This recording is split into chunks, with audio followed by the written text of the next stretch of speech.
Diabetic retinopathy में retina में क्षतिग्रस्त रक्त वाहिकाओं से तरल पदार्थ और रक्त का रिसाव होने लगता है। जब यह तरल पदार्थ लीक होता है तो यह मैक्यूला को सूजने या मोटा करने का कारण बन सकता है। इसे डायबिटिक मैक्यूलर एडिमा या डीएमई कहा जाता है और यह मधुमेह वाले लोगों में दृष्टि हानि का सबसे आम कारण है। असामान्य रक्त वाहिकाएं आंख के बीच में स्थित पारदर्शी जेल विट्रियस में खून बह सकती हैं। यह रक्तस्राव, जिसे विट्रियस हेमरेज कहा जाता है, प्रकाश किरणों को रेटिना तक पहुंचने से रोक सकता है। आपकी दवा के इंजेक्शन की तैयारी के लिए आपका नेत्र रोग विशेषज्ञ संक्रमण को रोकने के लिए आपकी आंख को साफ करेगा और इंजेक्शन के दौरान असुविधा को कम करने के लिए एनेस्थीसिया से उसे सुन्न कर देगा। आपकी पुतलियां फैली हुई या चौड़ी हो सकती हैं, जो आंखों के बीच में स्थित जेली जैसे पदार्थ में दवा इंजेक्ट की जाती है। दवा के इंजेक्शन के समय आपको अपनी आंख में दबाव महसूस हो सकता है। मैक्यूलर एडिमा के लिए फोकल लेजर उपचार के साथ लीक होने वाली रक्त वाहिकाओं को बंद करने के लिए रेटिना पर विशिष्ट क्षेत्रों पर लेजर का लक्ष्य रखा जाता है। लेजर सीधे मैक्यूला के केंद्र पर केंद्रित नहीं होता है क्योंकि यह आपकी केंद्रीय दृष्टि को प्रभावित करेगा। इसका लक्ष्य मैक्यूला के आसपास रक्त वाहिका रिसाव को कम करना है ताकि सूजन को कम करने और दृष्टि हानि को धीमा करने में मदद मिल सके। आपका नेत्र रोग विशेषज्ञ सर्वोत्तम परिणाम प्राप्त करने के लिए कई लेजर उपचारों की सलाह दे सकता है।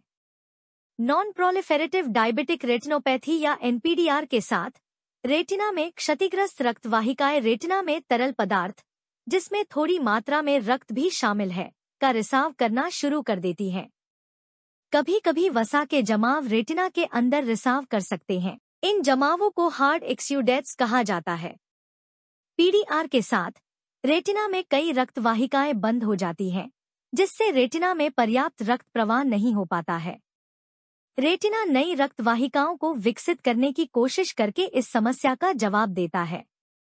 हालांकि ये नई असामान्य वाहिकाएं उचित रक्त प्रवाह प्रदान नहीं करती हैं।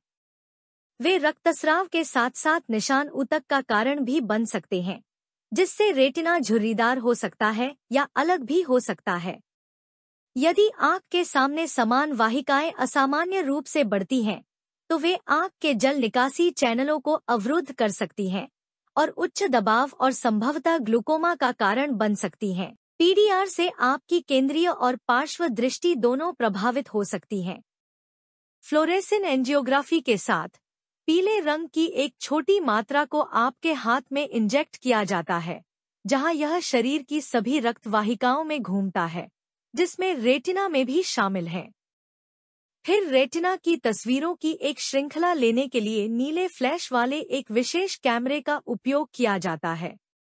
एनपीडीआर से प्रभावित कोई भी रक्त वाहिका इन छवियों में दिखाई देगी, साथ ही असामान्य रिसाव या इस्केमिया के क्षेत्र भी। ओसीटी के साथ आपके रेटिना की तस्वीर लेने के लिए एक विशेष कैमरे का उपयोग किया जाता है।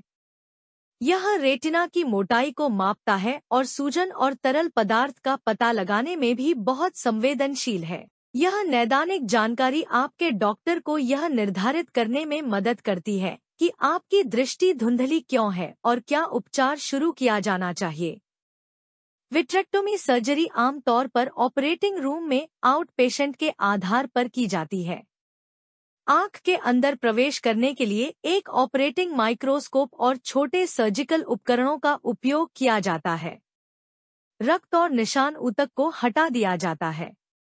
उसी समय आगे रक्तस्राव और असामान्य रक्त वाहिका वृद्धि को रोकने के लिए एक लेजर का उपयोग किया जा सकता है। रेटिना को ठीक करने में मदद करने के लिए नेत्र रोग विशेषज्ञ विट्री स्पेस में गैस का बुलबुला या सिलिकॉन तेल रख सकते हैं। गैस का बुलबुला धीरे धीरे अपने आप घुल जाएगा। सिलिकॉन तेल को हटाने के लिए एक अतिरिक्त प्रक्रिया की आवश्यकता होती है। गैस के बुलबुले या सिलिकॉन तेल का उपयोग रेटिना टुकड़ी या उन्नत निशान ऊतक वाली आंखों के लिए आरक्षित है।